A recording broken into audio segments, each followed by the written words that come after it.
Dorcas, are we still on? Timileyin, is it from my end?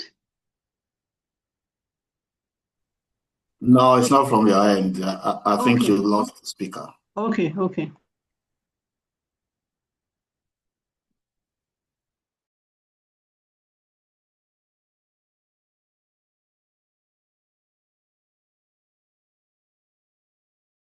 Yes, she'll be with us in some minutes, some issues with laptop. Thank you everybody for staying on.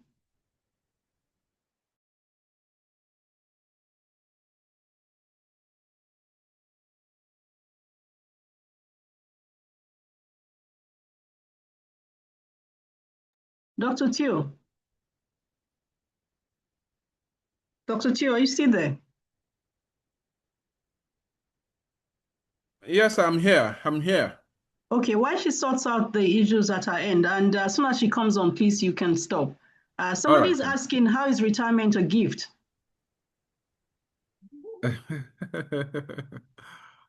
All right. Retirement or how can we make it a gift? Retirement is okay. Thank you. Thank you. Just laughing here. Okay. Retirement is a gift. A gift in the sense that now you have all the time.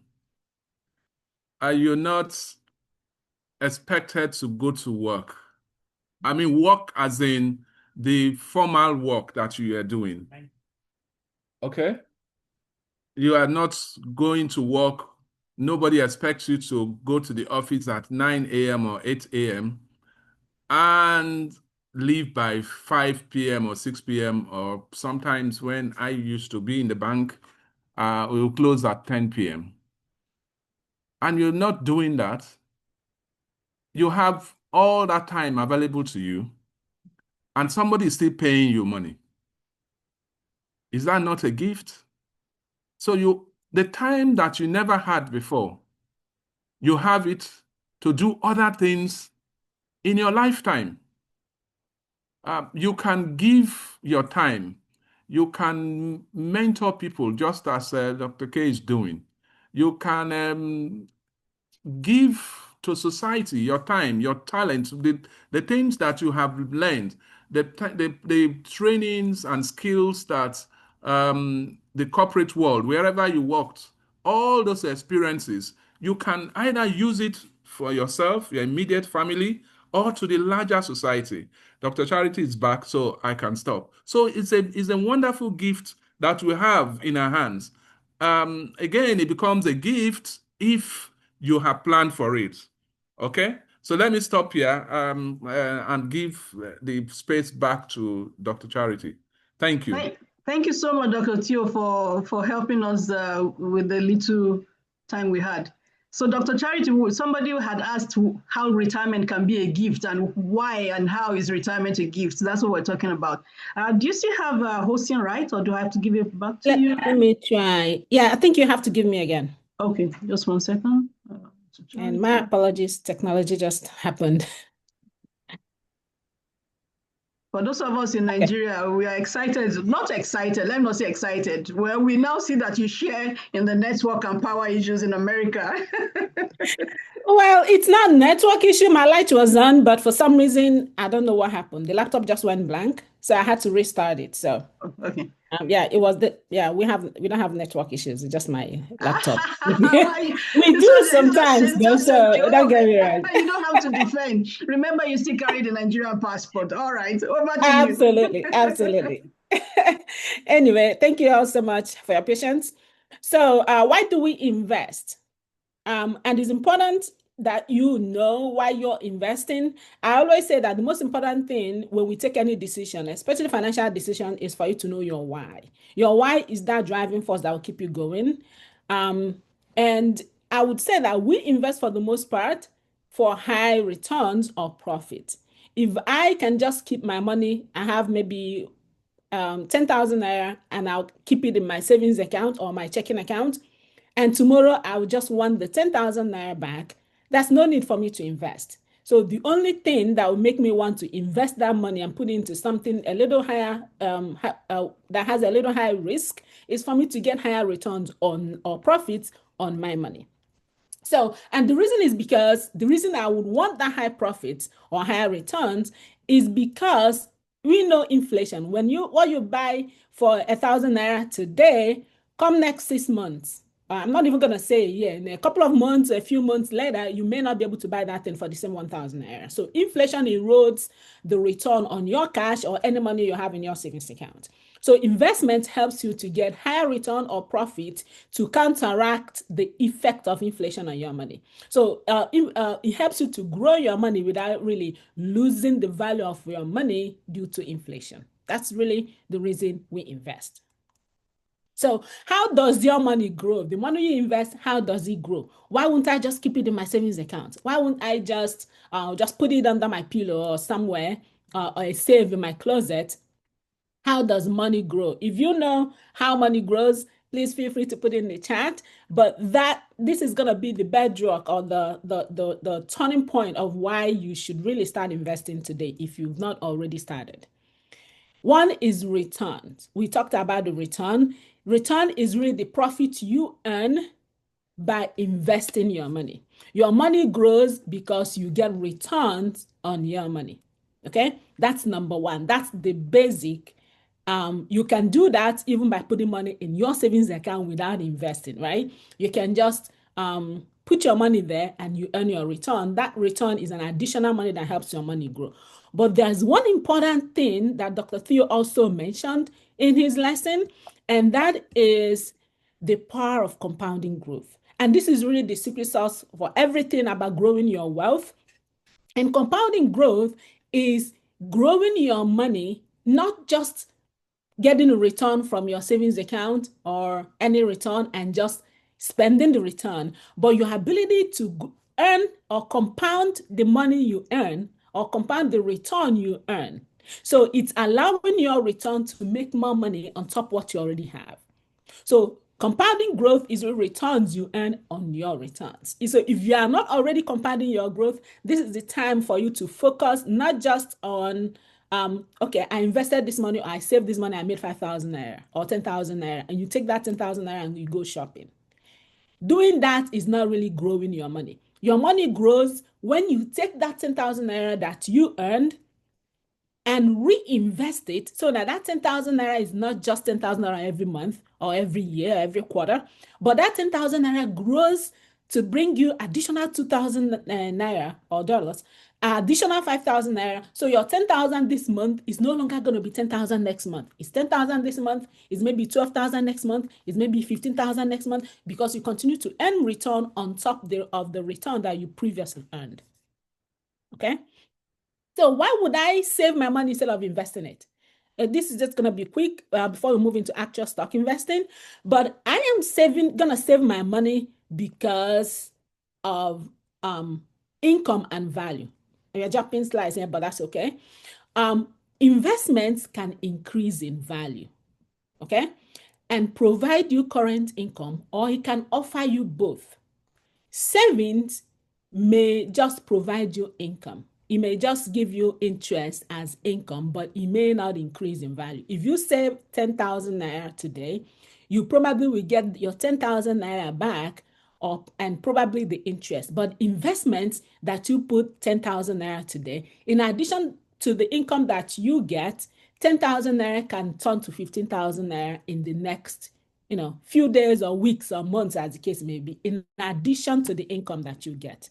Okay, so I'm just going to pull all these through and then start with the goals. What is really your goals? For savings, I'm going to use savings just to fund my short-term goals. I need money in the next 3 months, I'm going to save it and just earn some interest in it so that I can use it for my short-term plans or goals. But investing helps me to pay for longer-term goals. If I need money next year or next 2 years or in the next 10 years or in the next 20 years when I'm retiring, then investments will help me achieve that. Let's move now down to insurance. Your savings are federally insured. And this is one thing I like for us to be clear on. Your savings are federally insured. In Nigeria, it's insured by NDIC, Nigerian Deposit Insurance Corporation. In the US, it's FDIC, but investments are not. So it's important for you to know that when you are investing your money, you want to get into stock market, you have to consider the risk as our next point, because savings, if you just want to be safe, you can go with savings, because if anything happens, you will receive, depending on the value. I think Nigeria is 500,000 naira. Anything below or up to 500,000 naira, you would get it back because it's insured. In the US, it's around $250,000. If you have your funding over or within or up to $250,000, if anything happens to the bank, your savings is insured, it's going to be paid back to you. But investments are not. If anything happened, you will likely lose your investments. So risk, there is a greater risk of losing money with investments. But again, the higher the risk, the higher the return. So this is something for you to keep in mind as you get into investing proper. So financial market, I'm going to give a high-level summary because I know Dr. Theo had already mentioned that. It just provides an avenue for the buy and sell of securities, in this case, stocks. So you as the saver, the money you have in the bank or the money you put in the stock market is because you don't need that money now. You are saving that money, or you are investing that money because you need it in the future. So because you don't need that money now, you are the provider of the funds. So financial market connects you, the provider, with the borrower, the person that needs your money right now. So you put even the money you have in your bank account, savings account, you are the saver, you are the provider. Okay. So how does this cash exchange hands? There's the primary market or the secondary market. I know Dr. Theo mentioned that. But when you buy the stock of a company, I'm just going to use First Bank as an example. You know that First Bank had already sold its shares a long time ago. You are basically trading in the secondary market because your money is not going directly to First Bank right now. You are only exchanging the shares of another person, the person that already bought that money. But if a new bank, or maybe for any bank or any company should go public right now, they are selling their shares in the first time, then you are buying directly from the primary market. Your money is going directly to the issuing company. So what are different types of financial markets? We are not going to dwell into that. Stock market is what we are going to focus on. We also have the bond market, where we trade debt securities. You are borrowing money from the government or companies. That's bond market. You are really dealing with debt instruments. Commodities market is natural resources, commodities, oil, gold, and all that. But stock market is what we are going to focus on, which is where we trade the shares of ownership of public companies. Any company that's public, that is where you go to buy their stocks, their shares, which is the stock market. And then, as Dr. Theo said, you have to diversify. If you want to invest smartly, your goal is to at least touch a little bit on these different markets so that you are not focusing your money on just the stock market or bond market, as the case may be. We also have the derivatives market, where we sell contracts, right? Options, anything that its value is derived based on the value of a different asset.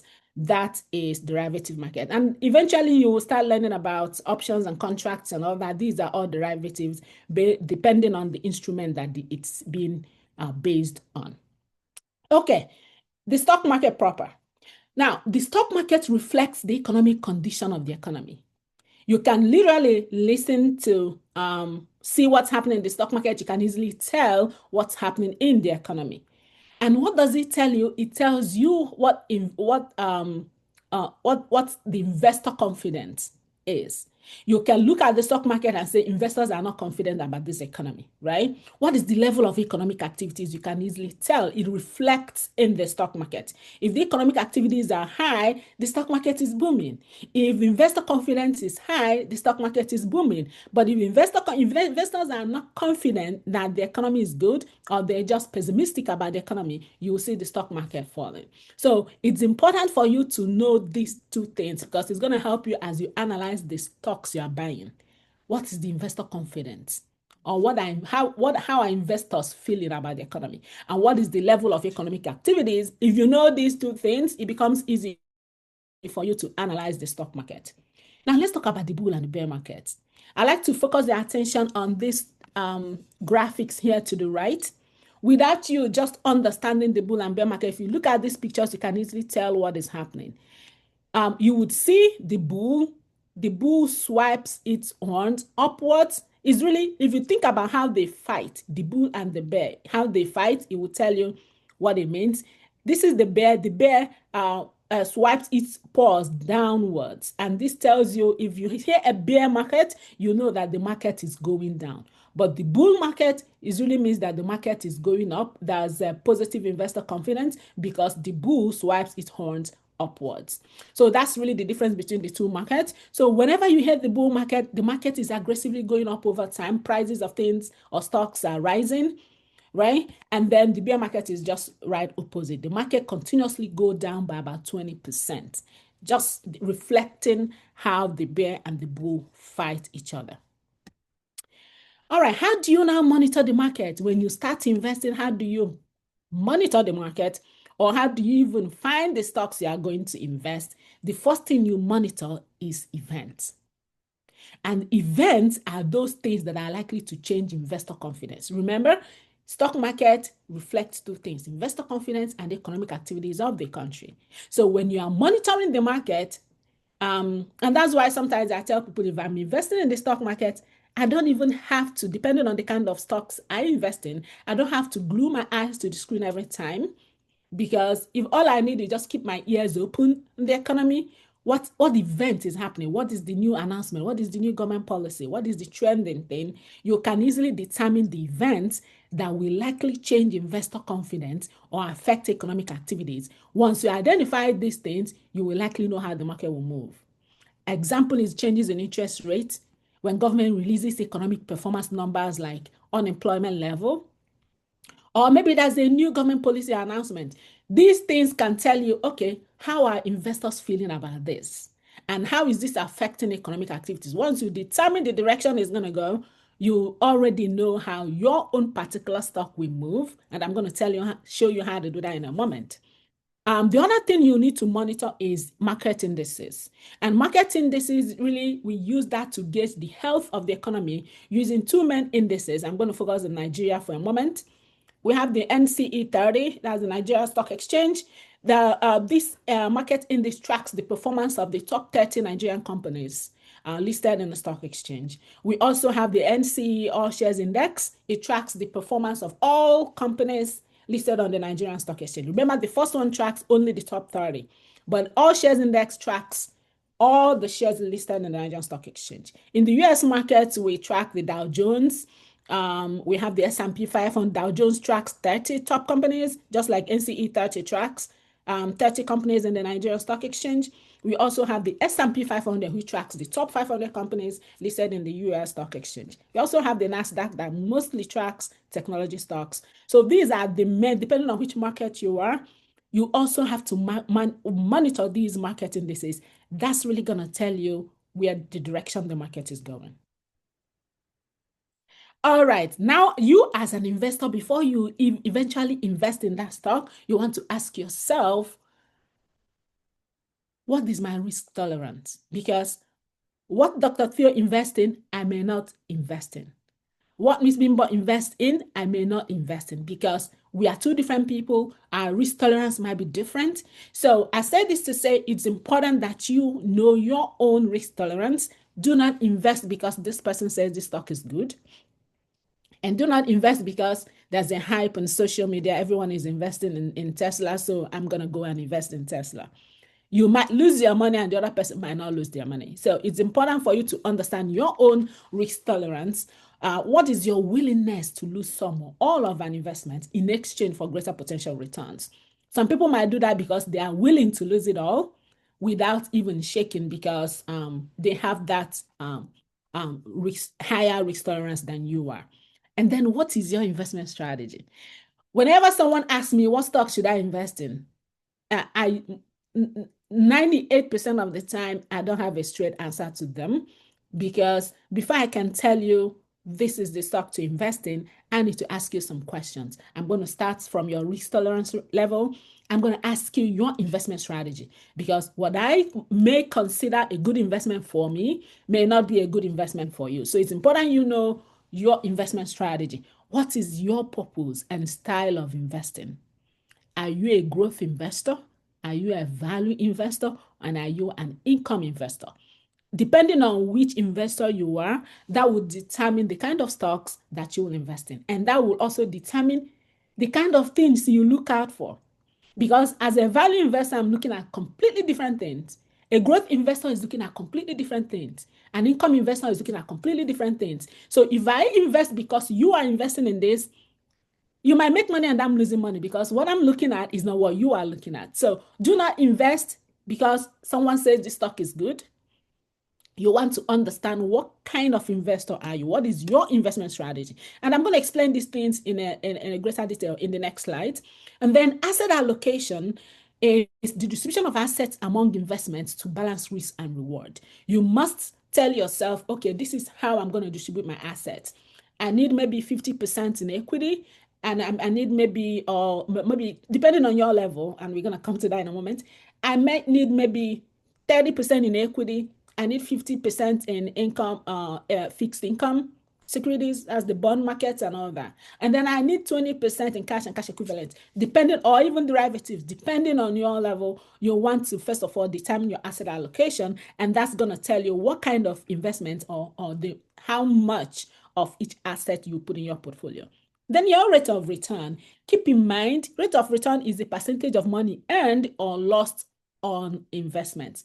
I want to also emphasize that for you to get a higher return on your investment, it usually comes with higher risk. So you want to ask yourself, am I willing to take higher risk so that I can get higher return? Or I just don't want to take any higher risk. I just want to keep my risk to a minimum. Then you should be willing to get a minimum rate of return on your investment. So these are the things you should consider as you go into stock investing. Now, let's take a look at those types of risk assets. If you're a low risk kind of person, I just don't want to lose. I'm scared of losing all my investments. I'm okay with getting lower returns so that I can, just manage my risk a little bit. Then you should be thinking about certificates of deposit, CDs, or fixed deposits, really, in Nigeria. And then treasury bills is a low risk asset. Then high yield savings account. There are different kinds of savings accounts. There are savings accounts and there are ones that pay higher yields. We also have the money markets. They are all low risk assets. They present lower risk, and also keep in mind that their returns are not as high as maybe medium or higher risk assets. And then medium risk assets, your stocks. I would say that stocks are lower risk asset, medium risk asset, but within these stock categories, there are higher risk stocks, and there are relatively lower risk stocks as well. So even though generally stocks are medium risk assets, but within stocks, there are ones that are really high risk and there are ones that are lower risk. So keep that in mind as you go through your stocks. Then we have real estate. Real estate are medium risk assets, even though there are high risk ones depending on your location and what your goal is with your real estate investing. We also have mutual funds. It's medium risk because it's just a pool of funds that helps you to stabilize your portfolio at the moment. Then we have the high risk assets. Think about your cryptocurrencies. Think about your forex. Think about options. These are high risk assets, but they provide opportunity for you to earn high returns. So the goal of this is for you to diversify your investments. Like we said, don't put all your eggs in one basket. Diversify your investments. Have a little bit of this, but before you even jump into high risk asset, there are things you have to keep in mind before you invest all your eggs in one basket or have a higher proportion, a high percentage of your portfolio in high risk assets. Or even before you even put everything in low risk assets, you want to check what stage you are in. And that brings us to what you should invest in. Again, there may not be a direct answer here for you, but if you follow through with me, you would find that answer yourself, depending on what stage you are in, because all of us here are in different investment stages. We have different investment strategies. So it's important that you identify it as we talk through this. What should you invest in? The first thing I will tell you is consider your investment stage. What stage are you in? If you are in the beginning stage of your investment journey, I would say people here are the people that are within ages 20 and 30, people that are just beginning their investment journey, people that are just at the final age, final stages, or maybe graduating from high school, getting into college, and just beginning their early career lives, they at the beginning stage, they have a lot of time at their disposal. This is the time for, if you're in this stage, this is the time for you to plan, you're learning, you're budgeting, you're saving money. You have lots of time at your disposal. If you make any mistakes now, you have a lot of time to learn from it and correct it. So people like this can afford to take high risk.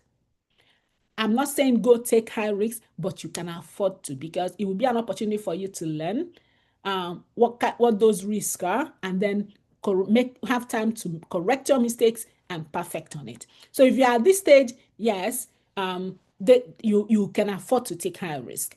The people in the accumulation stage, that are people between the ages of 31 and 55, these are mid-career professionals that are getting towards retirement, but they're not retired yet. They're just at that mid-level. This is the time they are building your assets. You are accumulating your assets. This is the time you are now getting more focused. Okay, I need to build and build and build.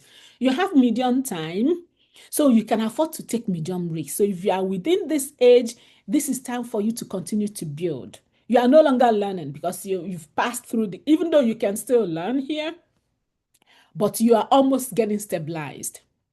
You are building, you are accumulating. There's no time to, you can take some risk, just medium risk, but knowing fully well that your time is getting closer to preservation stage. So people in preservation stage are 56 and over. This is the time you are almost, if you are not retired, you have a couple more years, or you are just getting retired, basically. This is the time you are thinking about, how do I distribute all that I've built? This is time for you to talk about your legacy. What am I leaving for my children? What am I leaving for my loved ones? All right. So these people, if you are in this category, you have short term. There's no time. If you make any mistakes and lose your assets now, you have no time to build it back up. So you should be taking lower risk. People in this stage are the ones that should focus on, okay, I need my money in CD, fixed deposit, treasury bills, money market. Those kind of lower risk are what your focus should be in, because you should focus on just getting that stability in your income without getting into highly volatile investments, because anything can happen. If anything happens, there's no time for you to build a backup. All right. So another thing is, when you ask what should you invest in, I'm going to tell you I'm going to ask you what is your investment strategy. Now, if you are an income investor, your focus is on generating passive income from dividends. You just want to get income from dividends. And if you are this kind of investor, income investors is attractive for people that are not willing to risk your principal. I have $10,000 to invest. I don't want to lose it. I just want to keep it there and get income every quarter or every month or every year from dividends. And if you are this kind of investor, then you're looking for those stocks that pay consistent dividends. If a stock does not pay dividends, it's not for you, because then you are not getting the income you're looking at. It has lower risk. If you're a lower risk kind of investor, then this will be a good thing for you. An example of income stocks, UBA Bank, Zenith Bank, are good examples of income investors, income stocks, dividend-paying stocks. There are a lot more, but these are just a few examples I can bring in. But for you to identify if they are really consistent in paying their dividends, you have to go through their dividend history, make sure that they've paid dividends over years, 5, 10, 20, 25 years back, and see how their dividend is growing. That's what's going to tell you that this is a good dividend stock.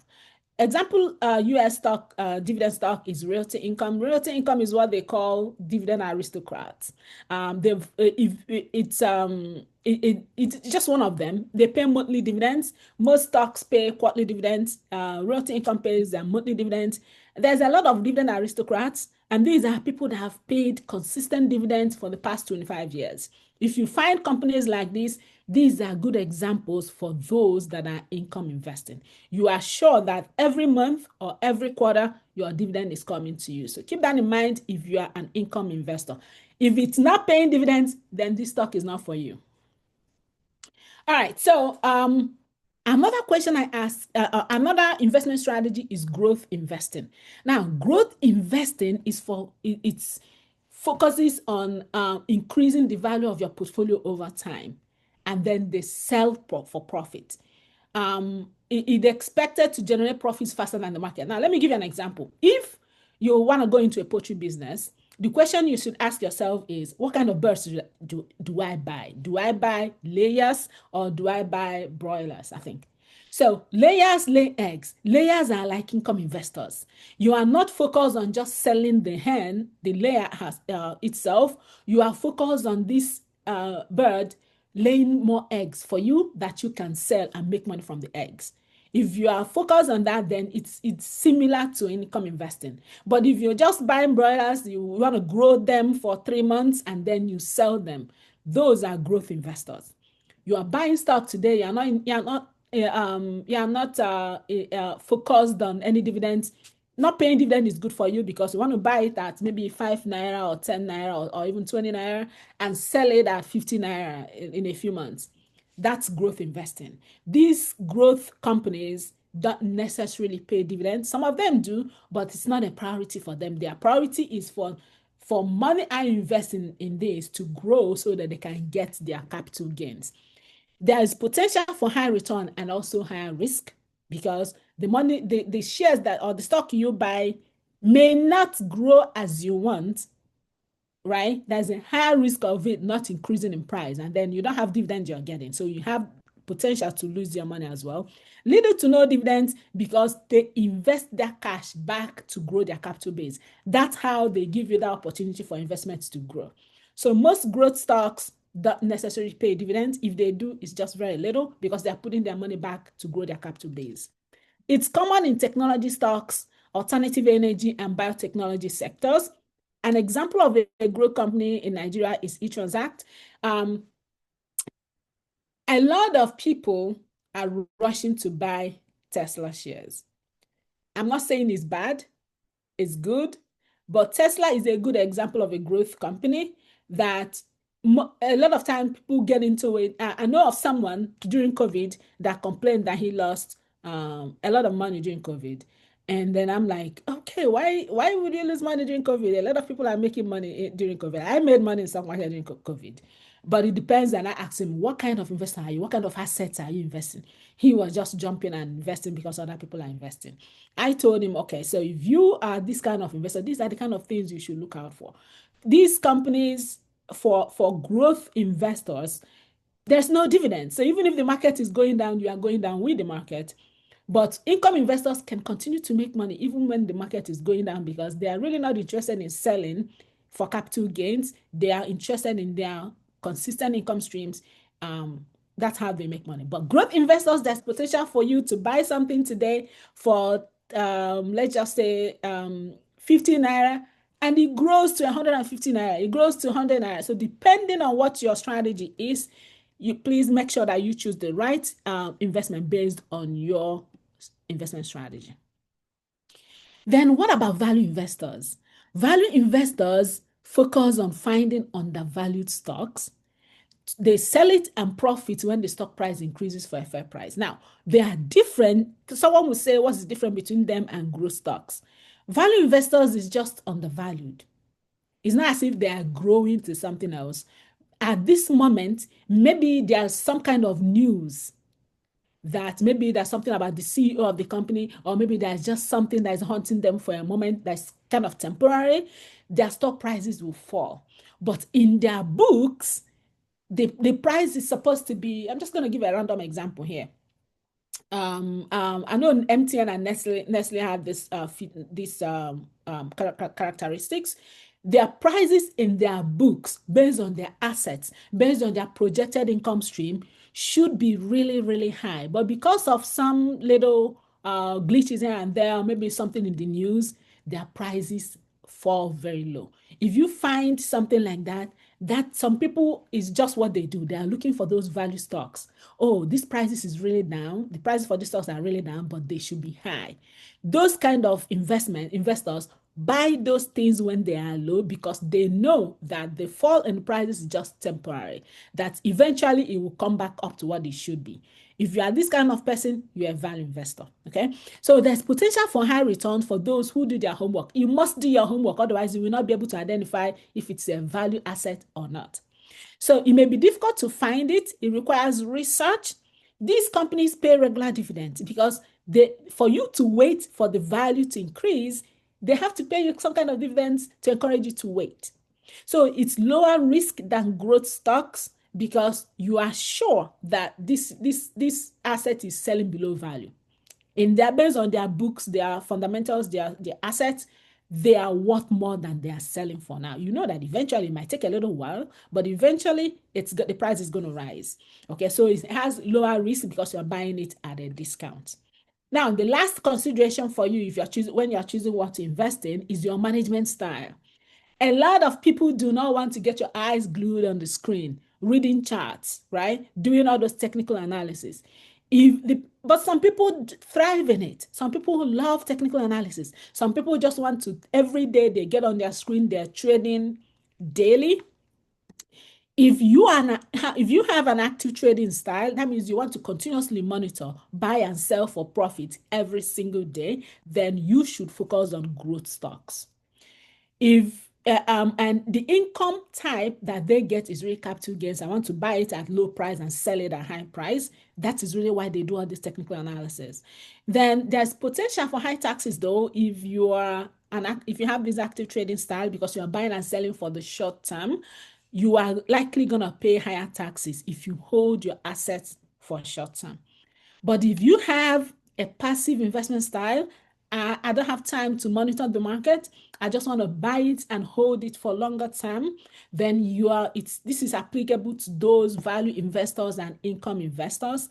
They don't have time to do all those monitoring. They just want to get their income flowing for them steadily. The kind of income these guys get is dividend income. They also can get capital gains because if I buy maybe a stock for 50 naira, and then I wait for another 5 years in which I continue to get my dividends, in the next 5 years, it may not be 50 naira. It may be 60, it may be 70, it may even be 100. I am getting my dividends at the same time getting my capital gains. So they get two income types.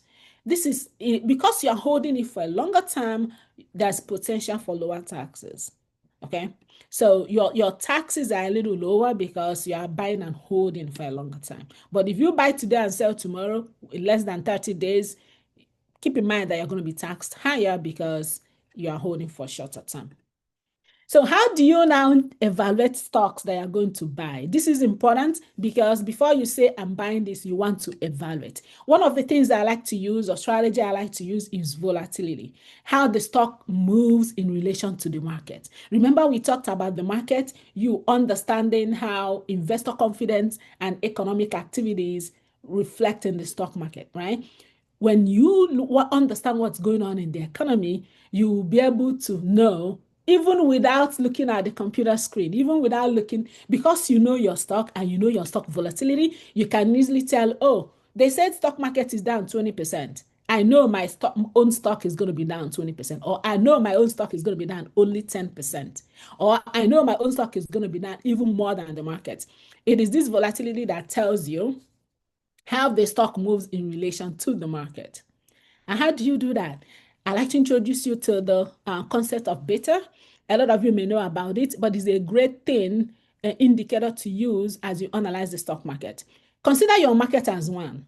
Market is just beta number one. Beta is a number between that hovers around 1. It can be greater than 1. It can be less than 1. 1 is just in a perfect market that if a stock has a beta of 1, it means whatever the market does, the stock does. Okay. Now, if the stock beta is less than 1, it means that the stock is less volatile than the market. Remember, the market is 1. If your stock beta is less than 1, that stock is less volatile than the market. It means it has less risk, and that also translates to lower return. But if your stock beta is greater than 1, it means your stock is more volatile than the market. If you have a stock beta of 1 or 2, it means if a stock if the stock market is down 10%, that means if your stock beta is 2, that means your stock will be down times 2, 20%. So whatever the market does, your stock does it times whatever the beta of that stock is. Higher beta greater than 1 usually has high risk and it has potential for higher returns. Now, I want to show you, I probably will put this in, copy this and put it in, how do I copy this now? Okay, I'm opening that link. I'm going to copy this and put it in the chat so that you all can save it and reference it at your convenience. Let me see if I can put it to everyone. So this will tell you whatever stock that you're looking at is going to tell you the beta. Some of you that have phones, you can open any stock on your phone and it will list the beta for you. If you have the stock app on the phone, I'm familiar with iPhone, I'm not sure Android, but every stock, if you have the stock app, you put in any ticker symbol, it was going to show you the beta. Now, we are just going to use random stocks. This is Nigerian stocks, their beta level. If you go on that link I put in the chat, this will show you their beta numbers. This is Pharma Deco PLC. The beta is 5.35. This is telling you that this stock is highly volatile, more than the market. So if the stock market is down, I'm just going to say down 1%, it means that the stock of this company will be down 5.35%. If the stock market is down 10%, this particular stock will go down 10 times 5.35. So anything greater than 1 on the beta side means that stock will perform, is more volatile than the market by this rate. Let's see if we can find something that, a common stock here that we can look at. Zenith Bank. Zenith Bank is 1.32. Okay, meaning it's highly volatile, more volatile than the market, but not so much, 1.32. If the stock market is down by 10%, you will just do 10 times 1.32. It means Zenith Bank will be down by 13.2%. That's how you tell how your stock market, your particular stock moves. Let's look at something that has lower beta. Owando. Owando is 0.22. If a stock market is down 10% or is high 10%, it means Owando will increase by 0.22, less than 10%. Okay? It's 0.22 times whatever the market is doing. So this is a good way for you to monitor your market without even gluing your eyes on the screen. Once you hear, oh, the stock market is up 10% or 5% or 6%, you already know the beta for your stocks. Just multiply that by whatever the beta is. That tells you how your own stock will move. Okay, let me pull back the slide where we are. So I just put this snippet here to show you individually how this works. I use beta a lot to analyze my stocks because it just gives me right away, okay, how do I want this stock to perform in relation to the market? Without me gluing my eyes to the screen, I can easily decide, okay, I'm a low risk investor. I'm going to be looking at stocks with lower beta. I want something more stable. I don't want something highly volatile. I'm going to be looking at something with lower beta. Or I just want to take a little bit of risk because I want higher returns. I'm going to be looking at maybe higher risk assets that pay me higher returns. Okay, so if you are, I'm looking at the time, but I'm just going to go really quickly to go through this, how you analyze your stocks now for you to make a decision. If you are an income investor, how do you evaluate your stocks? Because an income investor, I'm going to use dividend growth analysis because as an income investor, I want to buy only stocks that pay me dividends. If it doesn't pay dividends, I'm not interested. So how do I do that? I'm going to find stocks that pay dividends, not just paying dividend one time. It has to be consistent. If they pay dividend every quarter, I want to see that in a year, I see 4 payments. And I'm going to go down in history to see how consistent have they been. Have they missed any quarter? That's why I want to see regular and consistent dividends. Then I'm buying stocks that have high dividend growth rate. If you are paying me $1 per share last quarter, I don't want to see, or last year, I don't want to see $1 a quarter this year. I want to see every year, I want to see some kind of growth. If there's no growth, then you guys are not consistent. So I'm looking at not just regular and consistent dividend. I want to see dividend growth as well. Then I'm looking for stocks that have a high dividend yield. If I'm considering two stocks and one is paying 50 naira per share, I'm just using this as an example, and another one is paying 100 naira per share, I know this is times 2 of this. I'm not just going to jump into that. I'm going to see how much do I need to invest for both. If the one that pays 100 naira is going to cost me, let's just say $2 a share, and the one that's paying me $50 is going to cost me some cents, I have to see what's the yield. I'm going to compare the price to the dividend and then see which one has higher yield for me. That's how I make that decision, not just for the amount of dividend. Then if I'm if a growth investor, this is where I'm going to need my technical analysis. I'm going to buy stocks that have the potential to grow in different areas of business rather than just the price. I'm going to focus on the company's potential. I'm going to look at their sales. I'm going to look at their earnings. I'm going to look at their cash flow. And then I'm going to use my PE ratio. PE ratio is price to earnings ratio, right? My PE ratio is telling me how much investors are willing to pay per share for $1 in earnings. It's usually high for stocks with high growth prospects. We may not go into the actual calculation of PE ratio, but if you are a growth investor, keep in mind that one of the main indicators you are looking at is PE ratio. As a value income investor, I may not necessarily look at PE ratio, because I'm really, not that I'm not interested, I can look at it just for the sake of it, but it's not going to be a major determinant of whether I'm going to invest in the stock market because I am interested in my income. But if I'm a growth investor, I must look at my PE ratio to see, and then not just PE ratio, I'm also looking at their cash flow, their earnings, their sales. I'm looking at those technical charts to see that this stock has the potential to grow so I can make my money.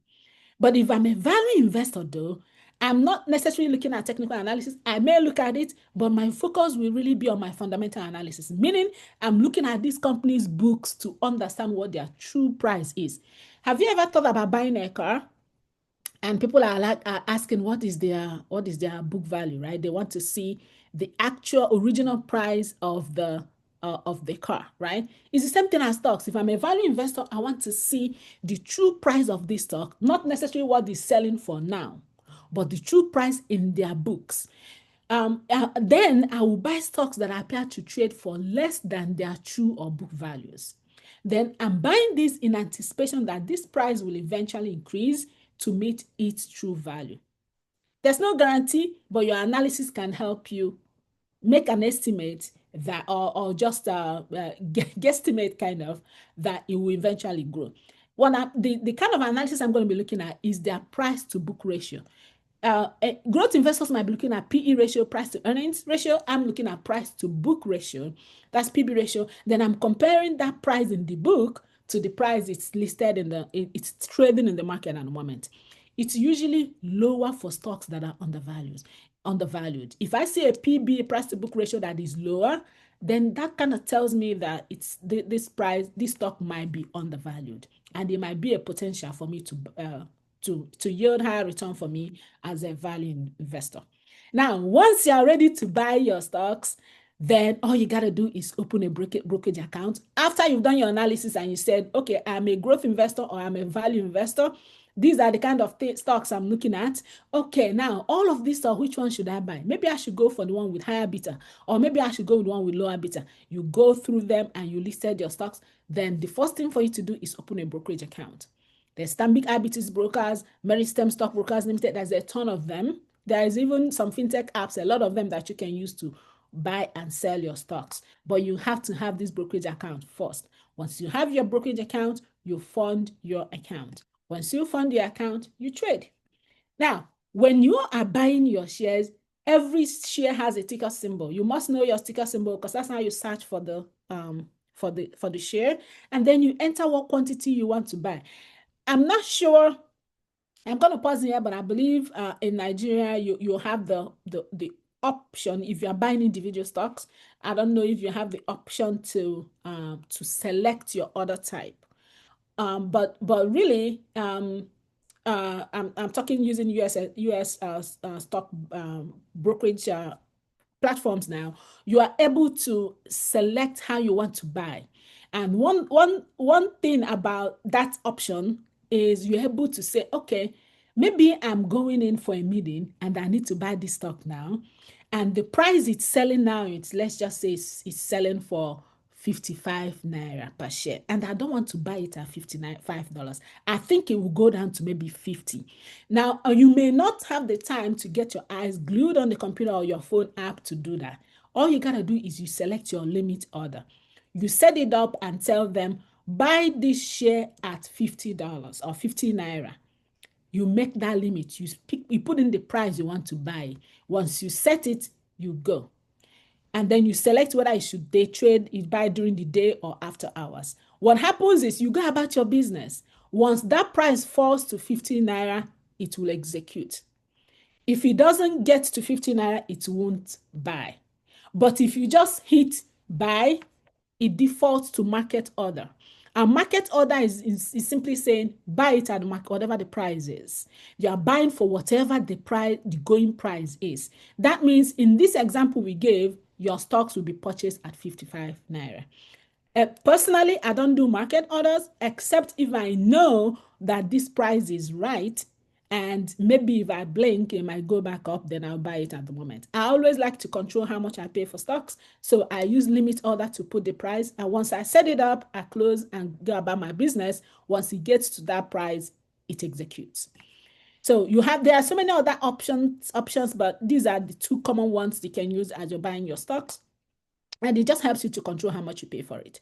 Then there might be fees per trade. In Nigeria, up to 1.855% to buy, 2.4% to sell. In the US, most of these brokerage firms offer no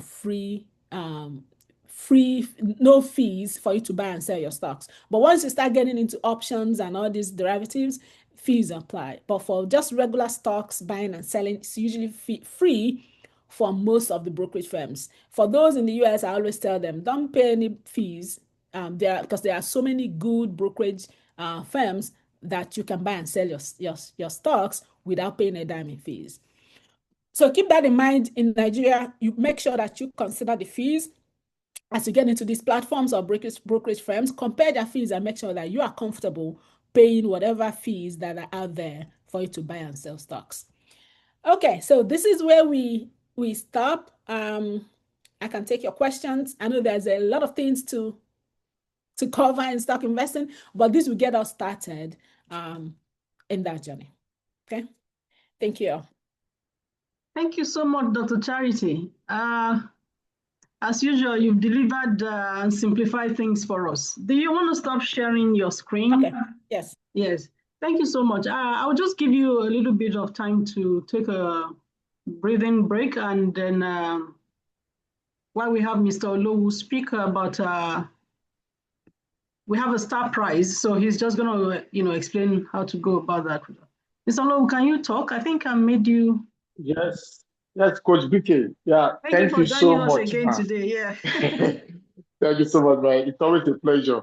Thank you, Dr. Charity, for doing justice to that. In fact, you've made everybody a stockbroker. Maybe we should just apply for our certificates because it's like you taught like a 4-year course what an accounting graduate knows, or someone that studied banking and finance. You just explained it in 2 minutes. Fantastic. Thank you so much. Thank you for sharing all that. Yeah, we really appreciate it. All right. I guess everybody is getting value. In fact, I've gotten a whole lot of value from all the sessions since Friday. So as part of our financial literacy workshop, the 2025 financial literacy workshop, which we'll be winding down soon, because this is the last session. We have a star prize that will be given to one person, that is a star prize of 500,000 naira, with a full year business mentorship program. That means the person will also benefit, will be part of the business mentorship program, which we run for a whole year. And for you to qualify for this, first ask yourself these questions. One, are you an aspiring entrepreneur with brilliant ideas? Have you got some brilliant ideas?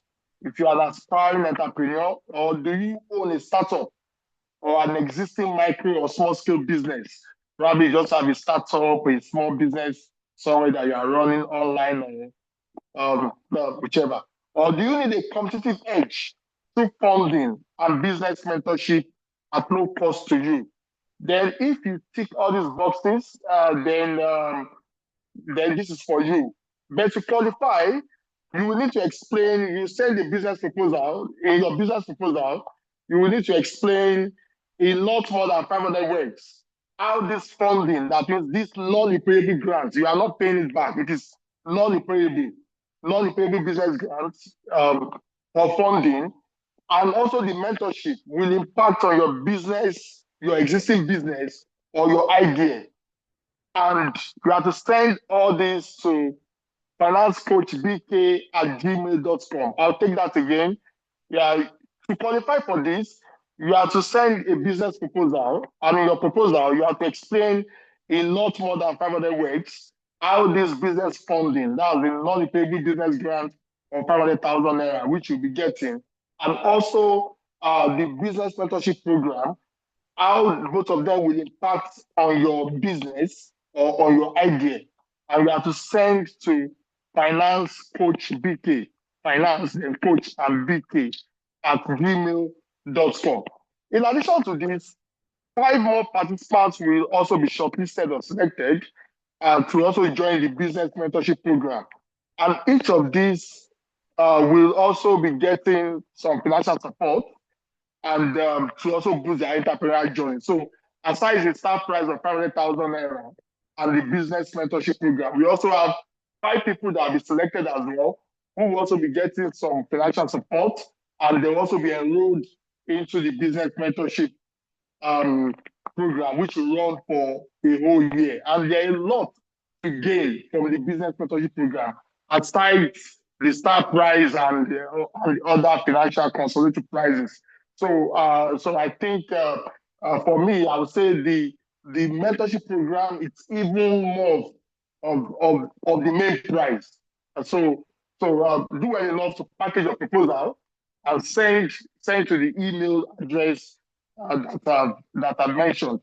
Also, the flyer that encapsulates all this information is also on the Instagram page. So I hope by now everybody is following Finance Coach BK on Instagram and other social media handles. I guess we have them on our various social media accounts. So you can also have access to this flyer, and you can share the good news across board. Thank you very much. Over to you, Coach BK.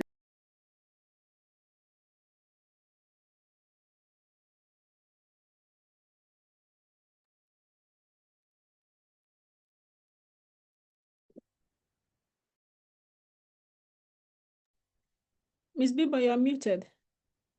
Oh, thank you, Dr. Charity. I was just thanking Mr.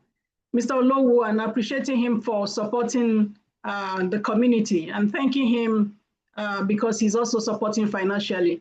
Thank you, Mr. Olowo. Thank you so much. Dr. Charity, do you want to put on your camera, or we still give you a break? I want to go to Mr. Tio quickly. And Dr. Charity, thank you so much. I don't know what to say to the chat box. It's so funny. When you started your program and I said they should welcome you on board, I'm like, these are the people that sit at the back in the classrooms, and they make people, they make all the fun at the back. And somebody said, wow, she's so beautiful. I'm like, focus on stock investing. Anyway, you look beautiful, and you know that. Thank you so much for brightening up our program. I want to start with Dr. Tio, because the questions are not so many for him, but okay, Dr. Tio, I want to go back quickly to retirement. I have someone, a member of the community, who says, I'm afraid of retirement. I want you to talk quickly about that. You're muted. Okay, good. All right, thank you. Thank you. Thank you. Yes, your fears are founded. The person who said that is afraid of retirement, your fears are founded, actually. But you can also look at it from a positive point of view. Let me come back with my own personal experience. I'm not retired, but I've been retired unofficially for over 10 years. I'm currently writing a book that is titled Quitting the Job but Remaining on the Payroll. Yeah. I hope to bring it, publish it sometime next year. Why is it so? I suddenly found myself disagreeing with my former MD, and I was banished to nowhere with nothing to do. But fortunately, and I was disturbed. I wasn't prepared in any way. But suddenly it came to my realization that, hey, this guy has done you a big favor. It is time for you to look at yourself critically and assess what you have, because someday you will leave this job. And that has given me the opportunity to do many other things. For instance, I've been able to write books, made contributions, speak. Before 10 years, before that 10 years, I wouldn't have been able to do this, what I'm doing now. So it gives you the opportunity to rediscover yourself. So the first thing is that, what do you want to do? You must identify that, because it will come. It will come. So you need to take some time to evaluate yourself, to say, okay, in the next 5 years, in the next 10 years, in the next whenever, but it will come. What do I do with the time that I have available? And the retirement, like I said earlier, does not mean that your life is ended. It's not finished.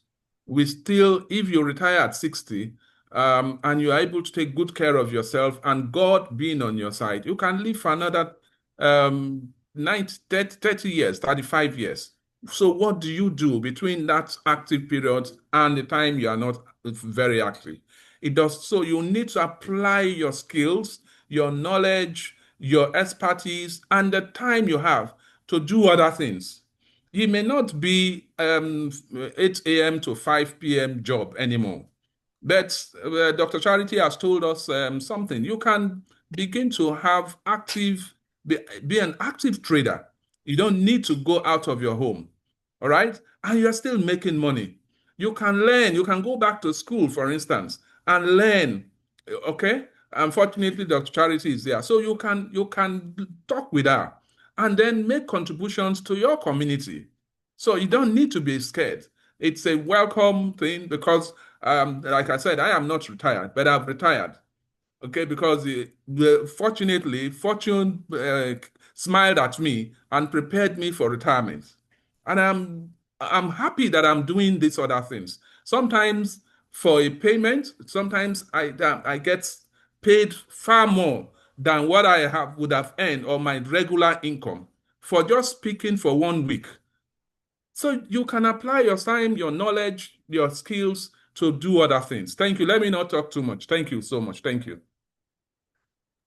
Thank you so much, Dr. Teo. Thank you. And thank you for referring to the School of Knowledge that Dr. Charity tried to run this morning. But in addition to her speaking to us like this, she has, I think it's weekly now, Dr. Charity, or is it monthly, your YouTube tutorials?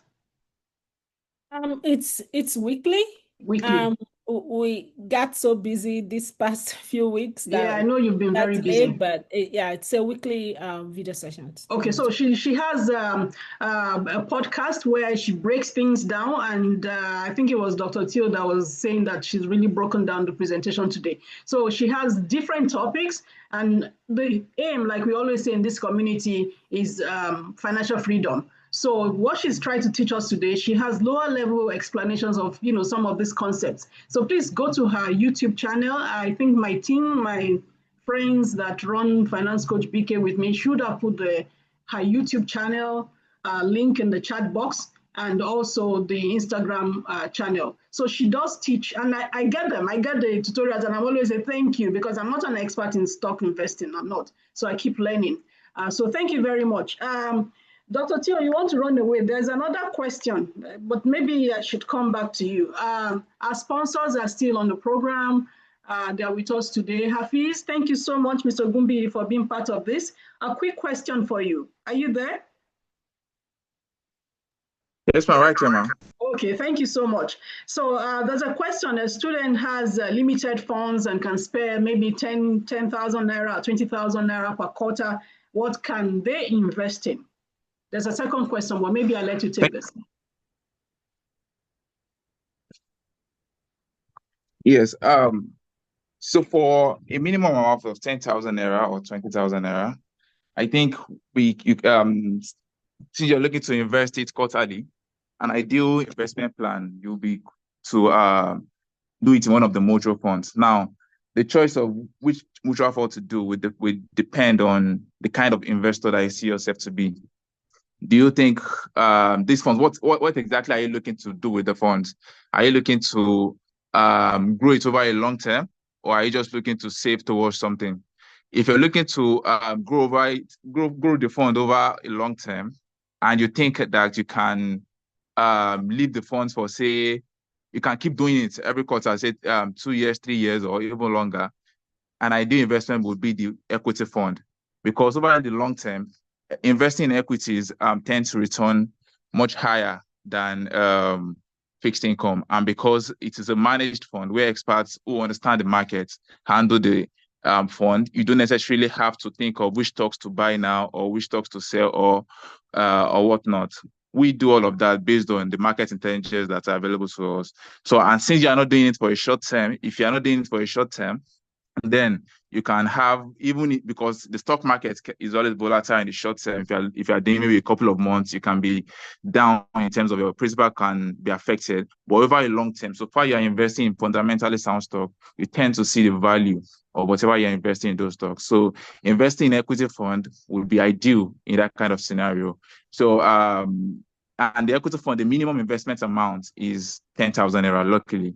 So you can sign up. I'll share the link to sign up in the chat box. You can sign up there and then invest in the equity fund through the portal. Or if you're looking at maybe, I don't want anything to affect my principal, I'm not taking any chances, then you can do the fixed income alpha fund, because it's invest in the likes of bonds and other long-term instruments. So with that, you have the rest of mind that your principal is protected, and then you get also regular income from the fund. Yes. Thank you very much, Hafiz. What I hear you saying is that saying I have low income or I don't have so much money is not an excuse to not to invest, especially if you're a member of this community. You're saying that if we have 10,000 naira, we can start our investment journey. Right. With 10,000 naira, you can start We can start our investment journey. So, ladies and gentlemen, we have these workshops year after year. One thing to take away is to ask yourself, I attended 2023, 2024. I listened to Dr. Charity talk about investing, stock investing. I listened to Engineer Nii talk about compounding of interest and all of that. When am I going to start? Hafiz says with 10,000 naira, you can start. Okay, the last question I have for you, Hafiz, before, because I'm conscious of time and the other questions. So people in diaspora, people like Dr. Charity in diaspora, and they want to invest back home, they want to diversify, they don't just want to invest in the United States of America. What opportunities does your company have for them? And it's not only her, I can see some other friends around the call, all of them with doctor before their names. They are all in diaspora. By the way, Dr. Charity, Dr. Tio made me Dr. Bimbo today. Hafiz, over to you. All right.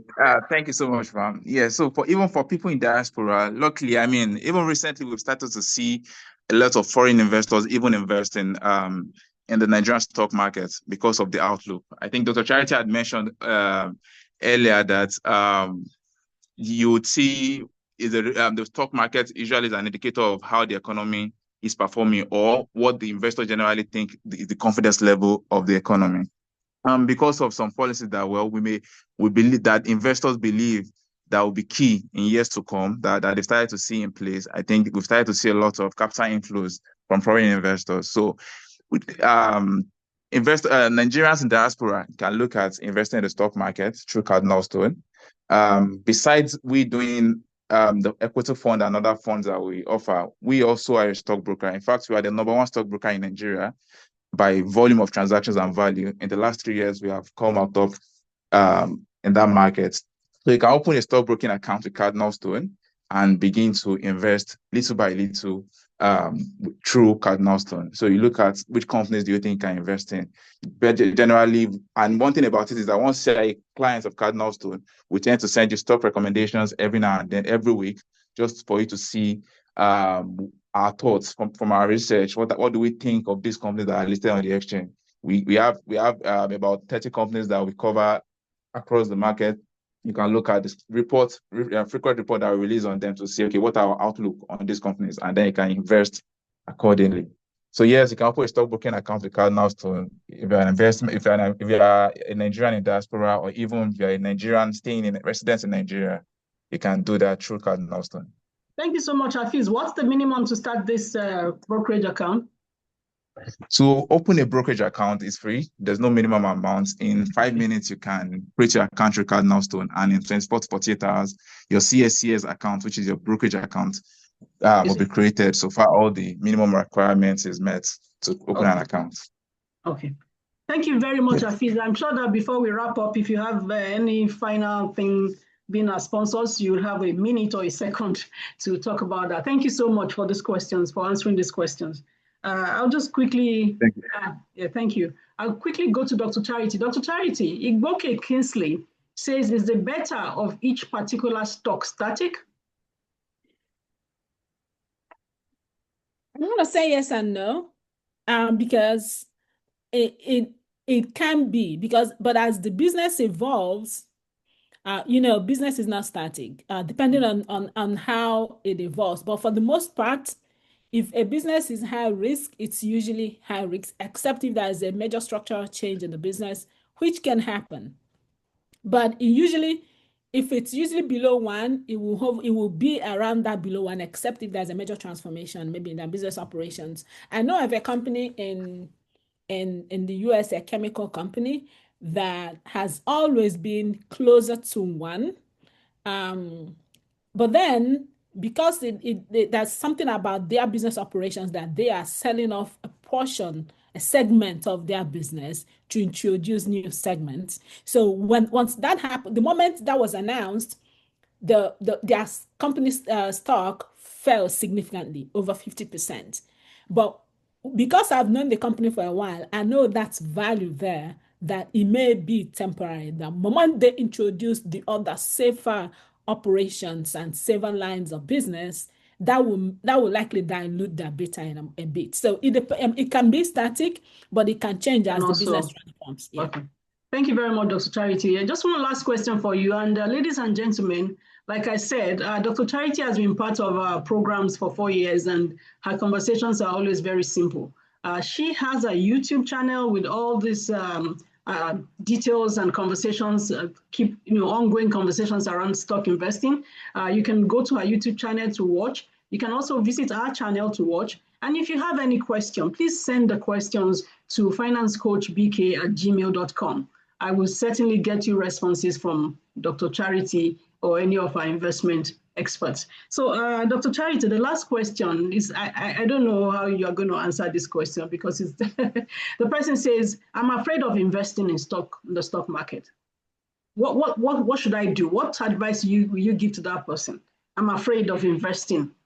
I would say don't be. You may be afraid of investing because you haven't gotten the right investment.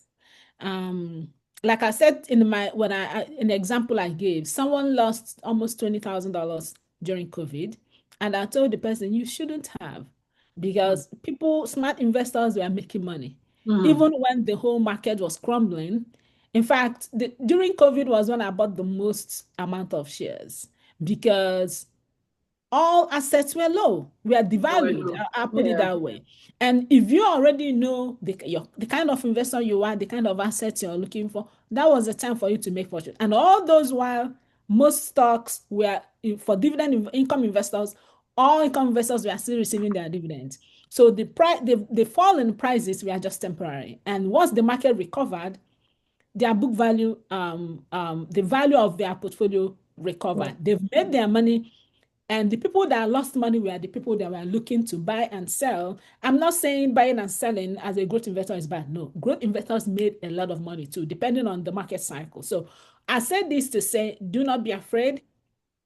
And do not just invest when you're afraid. Do not invest because people are investing. If you understand, before you invest, sit down with someone. It doesn't matter who the person is, a coach, someone that is knowledgeable to guide you through.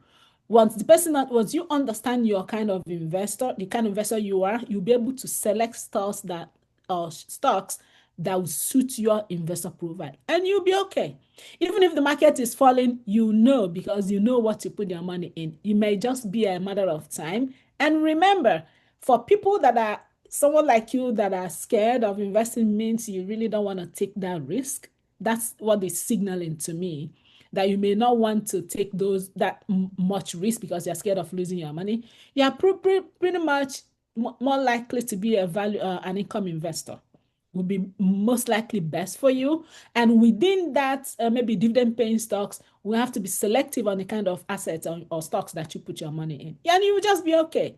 Even if the market is falling, you're making your money on a monthly or quarterly basis to even counteract the loss in price. And because you're not willing to maybe sell right away, you will just ignore it, and you'll be okay. So it's a matter of finding that person that will sit down with you, Exactly. Sit down with you and get it set up the way that is suitable for you, not what the other person is doing. I don't do what people are doing. I don't follow the trend. Just do what is best for you, and you will just be okay. Thank you very much, Dr. Charity. And that's exactly what I was going to say, your last point. That's why this community is here. If you need help, if you have a question, and you send us a question that's specific to your circumstance, if we don't have a ready answer for you, we will reach out to people like Dr. Charity. And if you need to have a session with her, I know she's very busy, but there are ways around this. There are many, all the speakers are competent in one form or the other. And so if you have access to mentoring and to coaching like we are offering, then you shouldn't be afraid of starting your investment journey. Thank you so much, Dr. Charity. There's a question here that's, I think is between you and Dr. Teo. Because there are so many doctors around the call. Rabilu Yasil Saleh says, thank you, Doc, for wonderful presentation. My question, sir, what guiding principles should first-generation wealth builders use when choosing between long-term capital growth and immediate income growth, especially in uncertain economies? You've both spoken, to this question, but do you have anything to add? Dr. Teo first, please. All right. Thank you. I think you say Rabiu? Rabilu. Rabilu. Okay. Thank you, Rabilu, for the question. Dr. Charity had spoken extensively on that. And there are two basic thing that you look at. It's first your investment goal. What is your goal? What do you want to achieve with your investment? Is it long-term? Maybe, as you said, the first generation investor, you have time on your hands. And so you shouldn't be too interested in immediate returns. You should be interested in long-term. That is the capital growth, the companies that have the potentials to grow, so that in the next, you still have maybe 20 years down the road. So you should be looking at that. Then your risk appetite, you spoke about risk.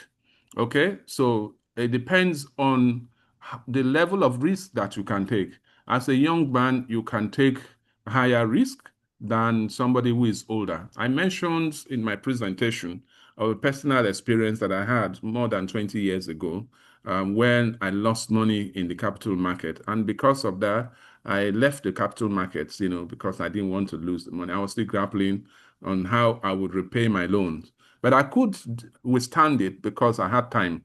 But would I do that now, to take loans today to buy stock? I would not, because I know that I may not be able to stand the shocks if anything happens, anything adverse happens. So my final advice would be, look for somebody that can guide you, then go for long-term.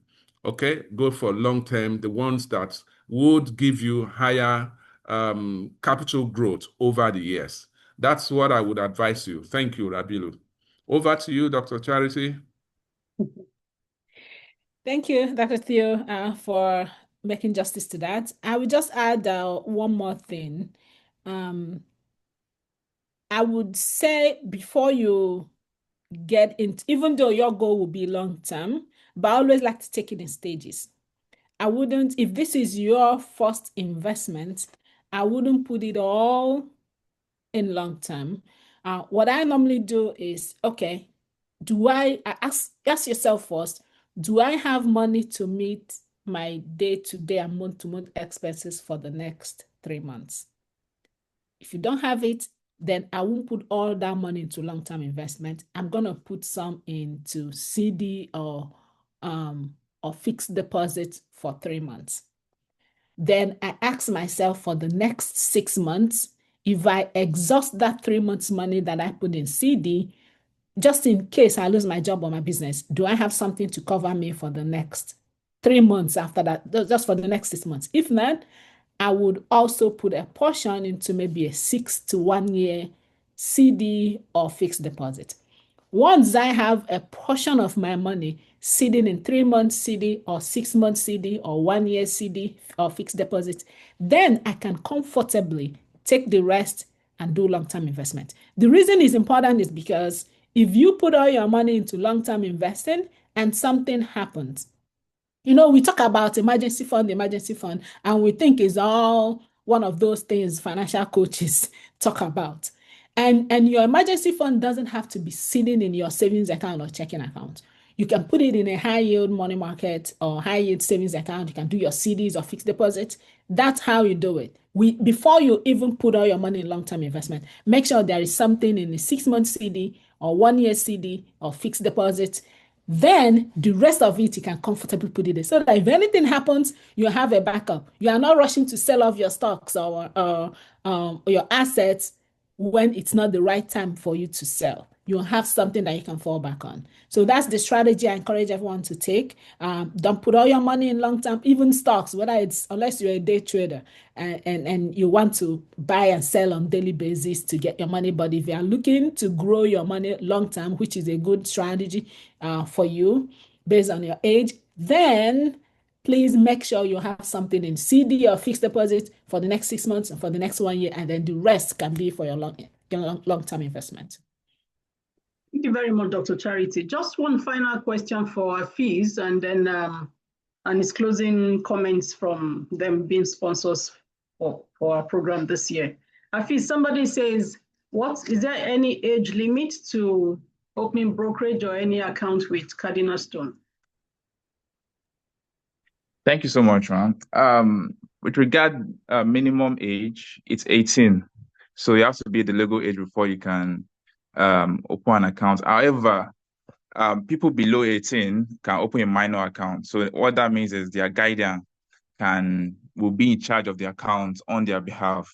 So if you have a kid that wants to open a stockbroking account for your kids, maybe to buy shares for them just to secure their future, you can open an account in their name and you'll be the one handling their account until they come of age. So yes, that's it. And for my final remark before I leave, I think I'll just leave everyone with this thought that investing, it doesn't really have to be complicated or reserved for experts or people who understand the market. You can also have access to the market through investing. Even if you don't have the time to actively monitor the activities of the market, you can do that through investing in mutual funds. And one thing about mutual funds is that they give you that advantage of diversifying your exposure, whatever risk. Instead of investing in one asset, you're investing in multiple assets or instruments. And then you also have that advantage of professional management and then accessibility to instruments you wouldn't normally have had access to, maybe because of the size or the minimum amount that is required for it. And at Cardinal Stone, that's really what we do. We help you meet your investment objective, and our focus is to make this kind of opportunities available to you for easier understanding and for you to take confident steps as you walk your journey through long-term wealth. So I've already dropped the link in the chat box to open an account. I'll also drop an email in case you have maybe inquiries regarding or want to ask any questions regarding investing through Cardinal Stone. Thank you so much, everyone, for having me. And thank you, Mrs. Komolafe. Yes, thank you so much, Hafiz. And please extend our gratitude on behalf of all the participants to your organization for supporting us. And we look forward to you also supporting us in future years. Thank you very much. Thank you. Thank you very much. Dr. Charity, I can't thank you enough. You know, I can't thank you enough. I know you were traveling yesterday. If I was traveling on a weekend, I would just say to the person asking me to speak that, look, body no be wood. But you understand how important this is to us, and you stretched yourself and probably sacrificing even church time, because this is supposed to be morning time for you. Thank you so much, Dr. Charity. And thank you, everybody. We're grateful to all our speakers, the community. If I get all the speakers here and you don't turn up, so the Finance Coach BK community, I thank you all so much. And congratulations to those that will be winning. If you just do everything we asked you to do and send us the email, you are eligible to be part of the draw. I'm now going to call on Engineer Niyi to give us the closing remarks, and he's also a pastor. I don't know if you will pray. Well, we are very grateful to God for making this year's program a very huge success.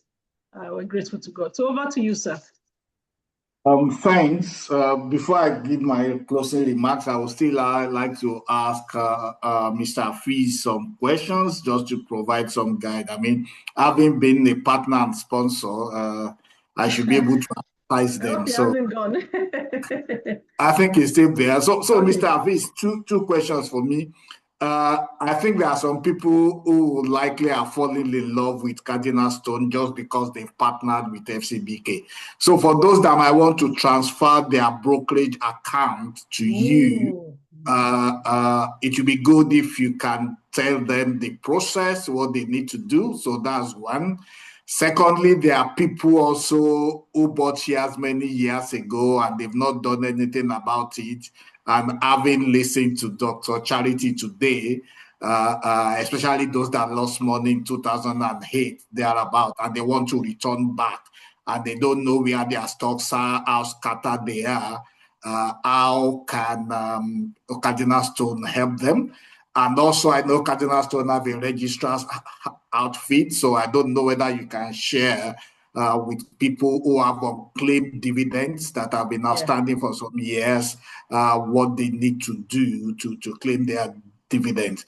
And for those outside the country, I saw the link you posted as to what is required to open an account. I don't know whether it's the same requirement for those who are outside the country, or there are special requirements for them to be able to open an account. Over to you, Hafiz. Thank you so much, sir. I think I will begin with the last question, which is requirements for diasporans or people residents outside Nigeria. So similar requirements, however, the things that we need in addition to what I earlier listed are the utility bill you'll be providing will have to be notarized. And if you are using an ID that is not one of the legal ID in Nigeria, maybe Nigerian international passport or Nigerian voters card or NIN. If you are using, maybe you have a British passport and you want to use that, you have to notarize it as well.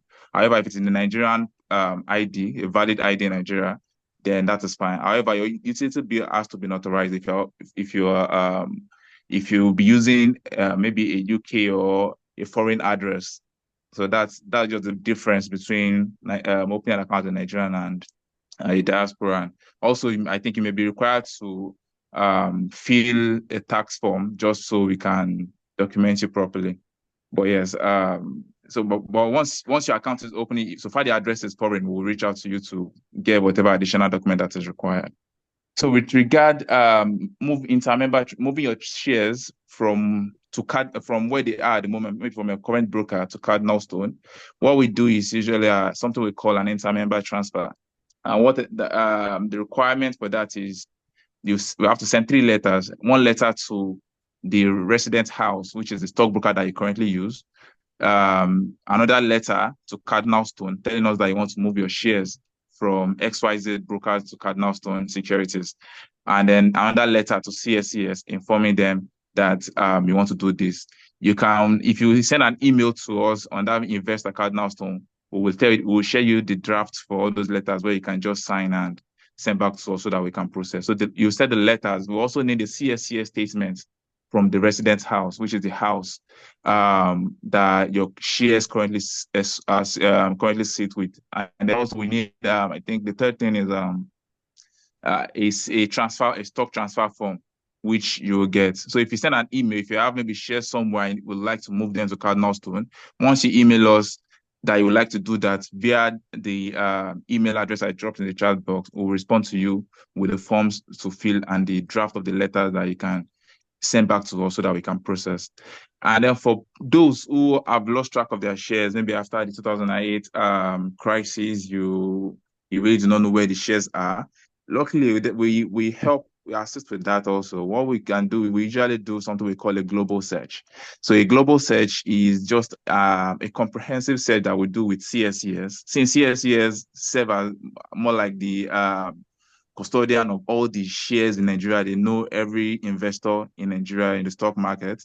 We do a comprehensive search with them to know where. So what we need is just we write a letter to them. We can also share a draft with you. Just your name will be on that letter and whatever address that you may have used in the past. I think that's, by the time when you were buying those shares, these were the addresses that I used at the time. So once you execute the letter, you also make a payment of 1,613 naira to CSCS account.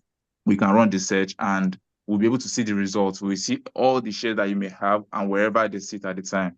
Then we can then begin to, if the shares are with the registrars, we then begin to dematerialize, or if they are with another house, it could be that they have moved the shares to one particular house that you don't know about. We can then do an inter-member transfer from that house to Cardinal Stone. So, but the first step is to do a global search. So also you can email us that you'd like to do a global search on that email, and we'll share the draft letter and the account number that you make that payment to us. I think the other question is regarding unclaimed dividends. So yes, on the unclaimed dividend, there is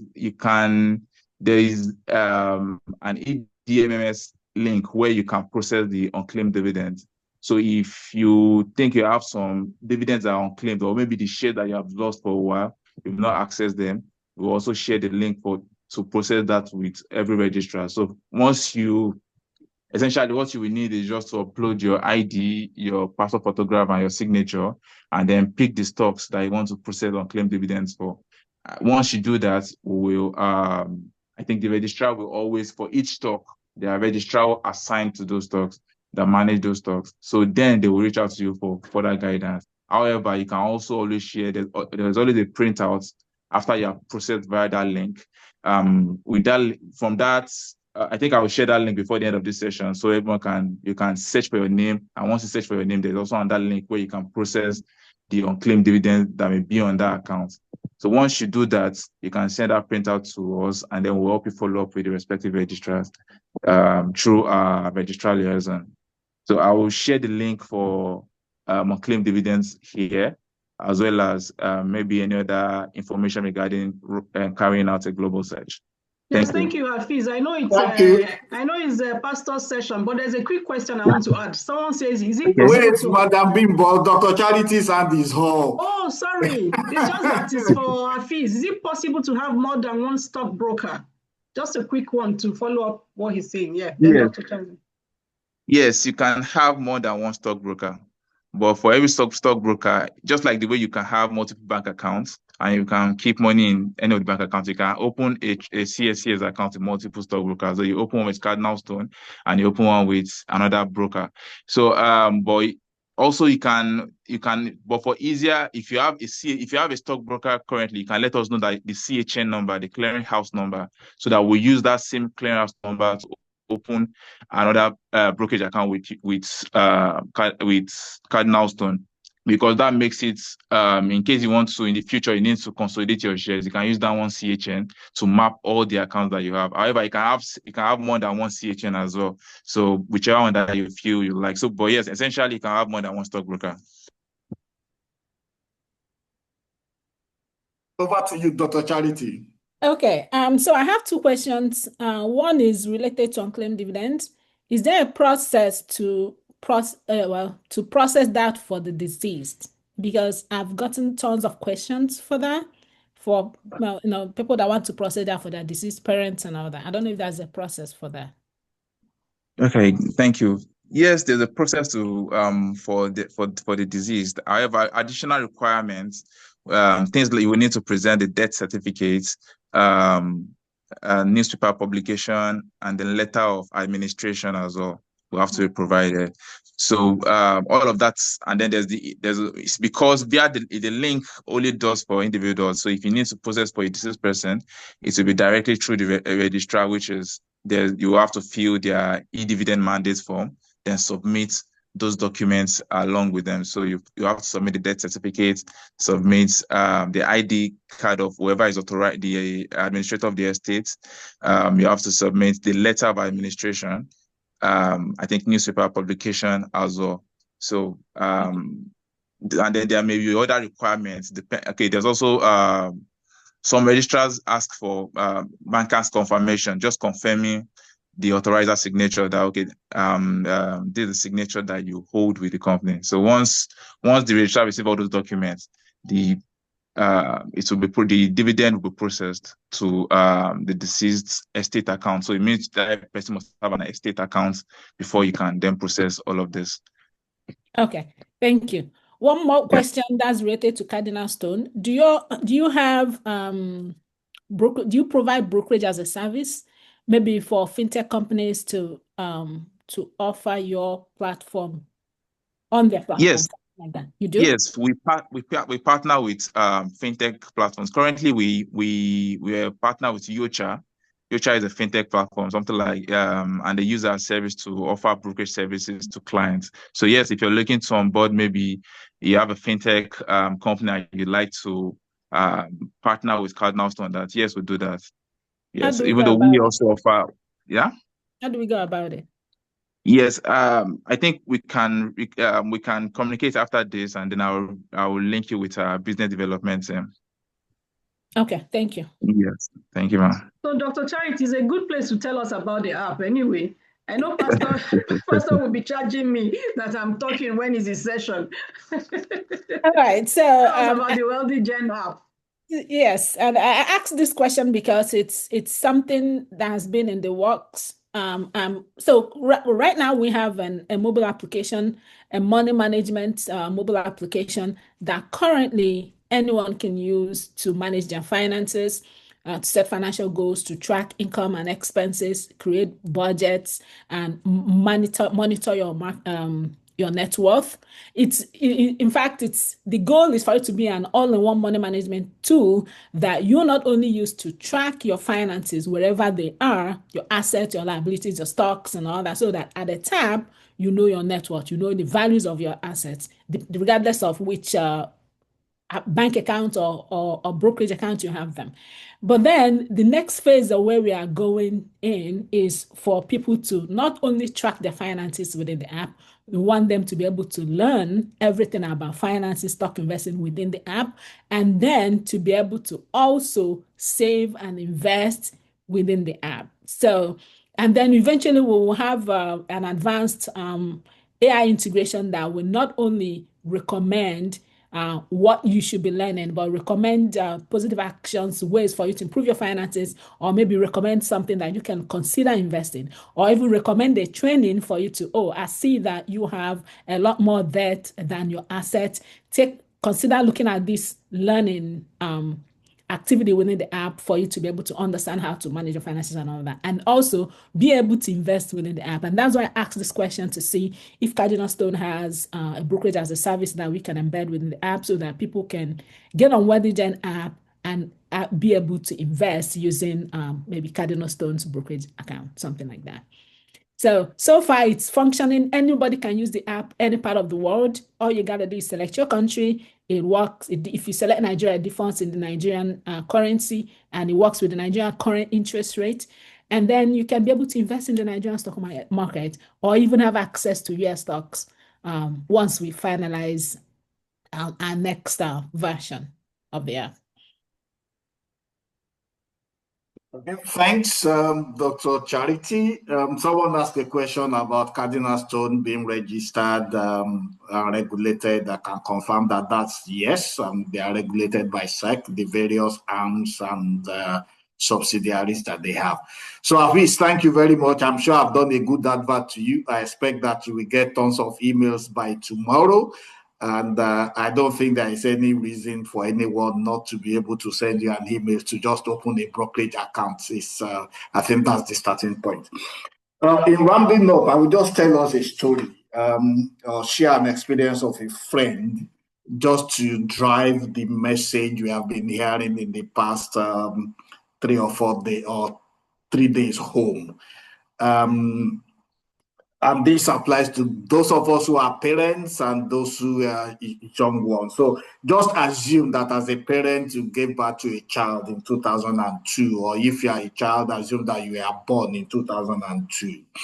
And on that day, as part of the naming ceremony for you, the total gift that you got was 500,000.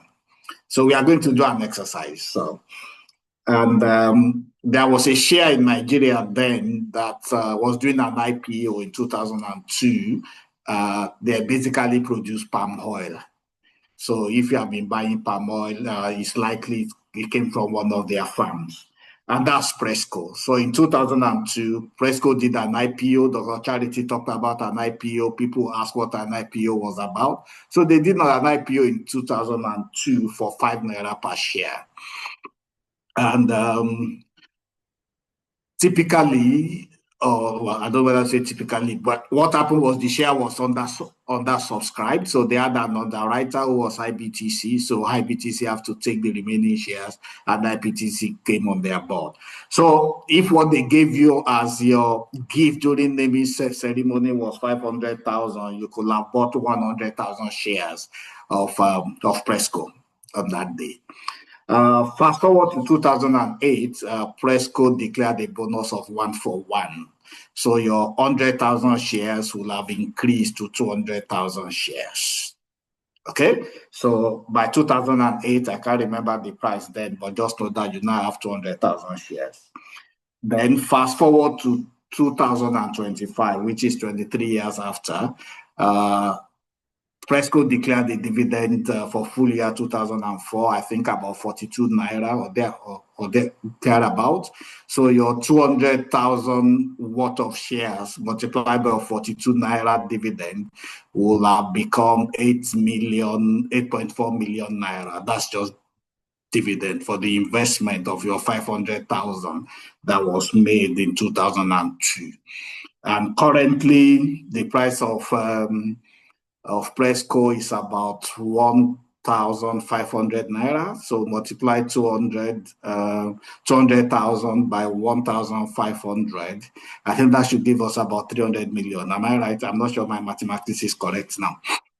Okay, so what has happened in 23 years? Your 500,000 naira gifts on your naming ceremony that your parents collected, if they have invested it in Presco, will be worth 300 million naira today, and you will have also collected the dividend today just for this year alone of 8.4 million. Why am I saying this? One of the things we've learned is the need to invest, and that the best time to do it is today. So don't postpone it to tomorrow. Don't postpone it to next year. You can start today. The second thing is, it's not about how much the money is, it's about starting and being consistent. I think we had that on the first day.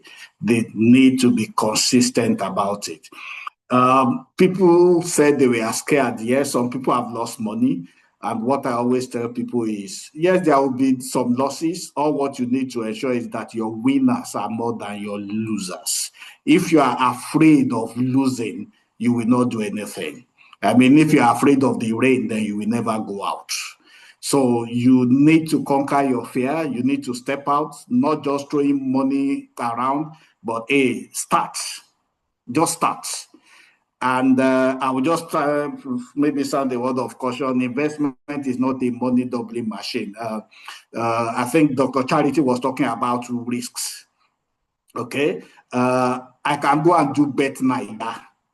Dr. Charity might not know about that or that one, but it's popular in Nigeria. I can do Bet Nigeria. I can use my 1,000 naira and I get 5,000.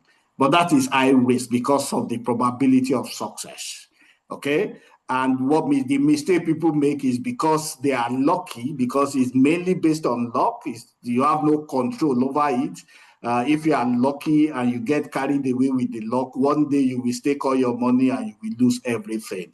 So don't let us bet on luck. Let's make reasonable investment. Let's understand the risk that we are making, and let's invest in regulated investments, not all the what do they call it now, get up type of thing. No, let's invest in things that are regulated. At this point, I want to say a big thanks to all the speakers who have been with us from the first day, all the plenty doctors that we've had. A very big thanks to you, and even to the honorary doctor in our midst, Dr. Bimbo Komolafetu. A very big thanks to you all for sharing your time, your knowledge, your expertise for free to benefit all of us in this community. A very, very big thanks to you. And to Cardinal Stone, who have decided to partner us this year. I mean, a big thanks to you. There are a lot of conversation I had in the background with Mrs. Komolafi on this, and we are happy that you have shown support, and I'm sure your business also will reap from this partnership with the number of people who have shown interest, even from Dr. Charity, who is planning also to partner with you. So we expect to see more of this from you going forward. And to all the participants, I mean, you are the heroes of this workshop. And the way to show that indeed the workshop is worthwhile is for you to take action, so that by next year you will be able to say, I am in a better place than where I was before. So please and please and please, this is not about taking the exam. This is about taking action from all the things that we've had. So don't postpone it. Tomorrow is Monday. Anything you need to do, please do it tomorrow. Do it tomorrow. If you need to send an email, if you need to contact somebody, if you need to join a social media group, whatever you need to do, please and please do it immediately. One of the things we've learned is time is of essence. I think it was Dr. Udom that said time in the market is more important than timing the market. And one surprising thing before I close, you see, it's so funny that in real life, when prices goes down, that's when people go to purchase things. So you go to the market, the prices are down, you are so excited, you want to buy. But surprisingly, when it comes to stock market, when prices are low, people are running away. And I'm like, why? They are doing a bargain for you. That's why you should take all your money and buy whatever is available for you. Like, I think it was Dr. Charity that spoke about COVID. I mean, COVID was a time when wealth was being transferred because most stocks were seriously undervalued, and you can get them at a bargain. Zenith was like 11 naira, GTB was like 12 naira. Fast forward today, GTB is 90, 100 naira. So don't get afraid when prices are down. Actually, for those that want to make money from the market, they always pray for the price to go down, because that's when they can make a killing. So please and please don't get discouraged. And for those of us who were in the market in 2008, who got our fingers burnt and we said never again will I have anything to do with the stock market, please, you can start all over again. Contact Cardinal Stone. They can help you get your shares that you don't know what has happened to them. For those of you who have lost your certificates, you don't even know anything about them again, contact them. They can help you get back and what your portfolio looks like. And you may be surprised at how much those shares are worth now. So there might be a bonanza for you. So once again, a very big thanks to everybody. See you next year, and God bless.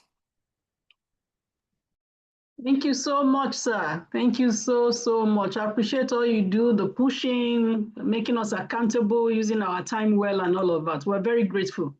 Dr. Charity, I just feel like coming over to America and give you a big hug. Thank you so very much. And I'm grateful to all the participants.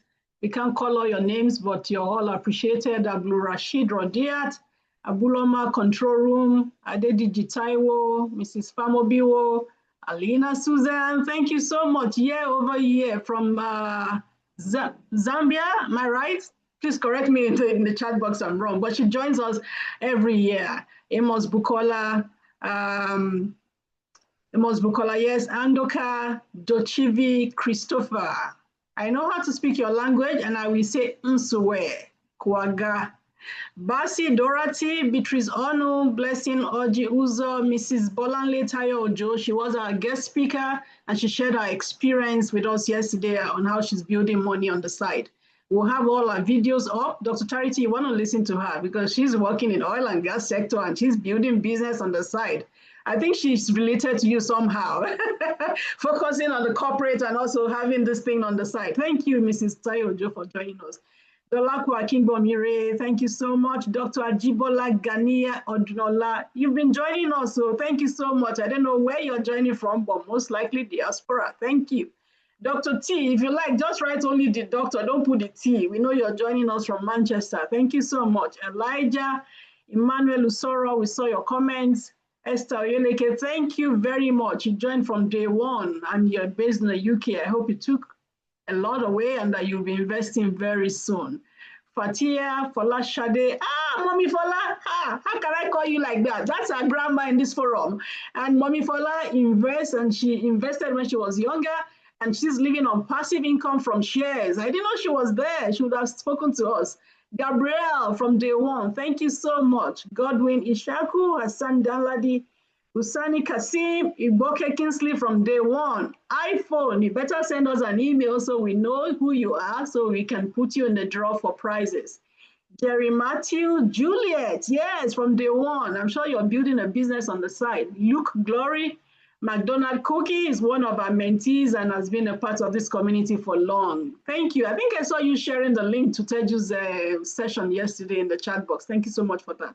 Mbada Miracle, and my corporate friend, she's supporting me so much. My childhood friend from Federal Government Girls College, Boko.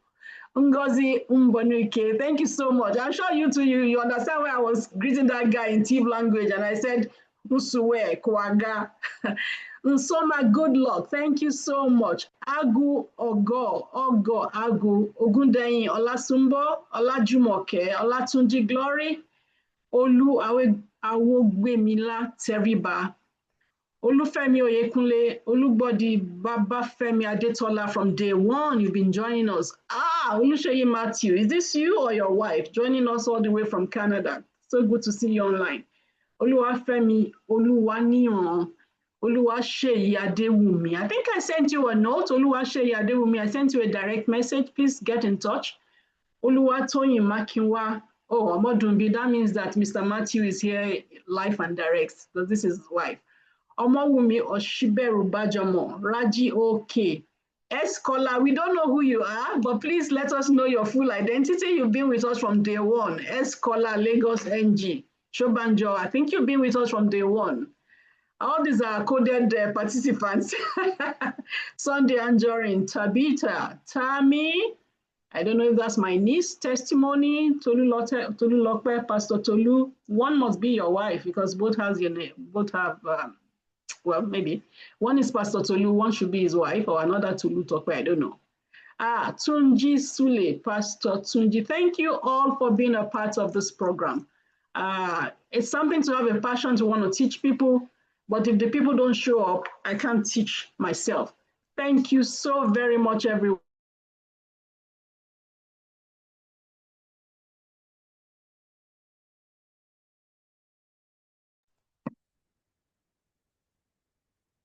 Thank you so much, Mommy Fola. I don't know if you're there. Are you able to say something to encourage my friends?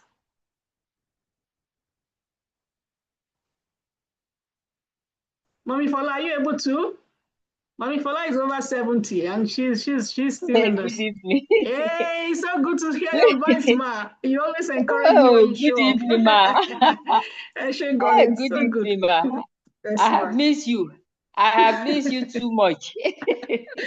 But you showed up today. Thank you very much, Dr. Charity. Thank you, Cardinal Stone. Thank you. I've learned, well, I have added to my portfolio. I think I will reach out to Dr. Charity. Sister Debo, you know I will always want to ask for more. Of course. You inspire me. I want to be like you when I grow up. And the Cardinal Stone. Remember, you took me to Cardinal Stone. Yes, Hafiz, I hope you're still here. Sure, you can hear Mommy Fola. I'm still there. No, I mean Hafiz, Cardinal Stone. When I saw Cardinal Stone partnership, I said, Sister Bimbo is still there. So I felt safe. Okay, I said, Sister Bimbo is still there. I'm safe. We Cardinal Stone. Thank you very much, sir. I think I will speak with I will contact, I don't know, I didn't quite get the name of the representative of Cardinal Stone. Okay, but Hafiz. I can send you his WhatsApp. About their mutual trust. Mutual fund, okay. Mutual funds, yes. Okay, ma. Okay. Yes. But Dr. Charity, I will need to also give me the link so I can also reach to her. Yes, and you need to download her app. I'm going to put the link to the app, and I must have shared it before, but I'll put it in our little WhatsApp group. Okay. Yeah, and she has a weekly podcast that she's doing now. I think I've posted a few in the WhatsApp group. But of course, I'll connect you to Dr. Charity. Yeah, I will. She's happy to help any day, anytime. Thank you. Mommy Fola is building up wealth for the future generation. I mean, she's in retirement, but she's still actively involved. She sends these links to her grandchildren and just gets them to be part of all these conversations. And when she wanted to diversify, I introduced her to, Cardinal Stone because I could trust Cardinal Stone. And then she invested and, opened an account with Cardinal Stone. And I'm sure we're very grateful that we did it before the further devaluation, if you know what I mean. All right. Thank you, Mommy Fola. Thank you so much. I just thought you should say something. Dr. Charity, I should let you go. It's like we should stay on and on, but these things drag. Yeah. Dr. T says, Mommy Fola, you inspire me, man. Yeah, we all want to be like Mommy Fola when we grow up. I want to retire and have my portfolio, apart from my retirement benefits, I can live on my portfolio. I mean, the dividends from my portfolio. It's very good. Thank you so much, everyone. Thank you so much, Dr. Charity. And I will speak with you privately and, we'll chat. I will. Yeah, we will definitely. Yeah. All right. Thank you so much, everybody. God bless you all.